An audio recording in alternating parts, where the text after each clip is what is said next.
Sebuah video pemotor jatuh tersungkur dari motor di depan sebuah toko viral di media sosial. Video tersebut diabadikan dalam sebuah akun Twitter @buayaubanan. Dalam tayangan video tersebut, terlihat jelas bagaimana detik-detik pemotor tersebut jatuh tersungkur tepat di depan sebuah toko. Awalnya, jalanan terlihat ramai lancar, banyak kendaraan bermotor berlalu lalang di depan toko. Sang penjaga toko tampak santai dan duduk di belakang etalase tempat berjualannya tersebut. Karena pembeli belum datang, pria penjaga toko tersebut bersantai sambil makan. Diduga penjaga toko tersebut sedang makan buah jeruk. Saat makan buah jeruk, pastinya ada beberapa biji jeruk. Penjaga toko tersebut pun lalu membuangnya dengan menaruh di tangannya. Lalu ia pun membuang biji jeruk tersebut ke arah jalan. Entah kebetulan saat membuang biji jeruk, penjaga toko tersebut dikejutkan dengan adanya pemotor terjatuh di depan tokonya.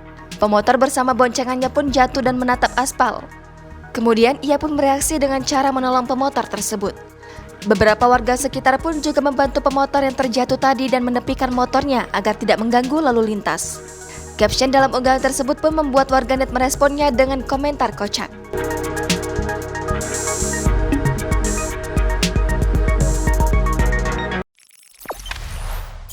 Jangan lupa subscribe, share, komen, dan like ya!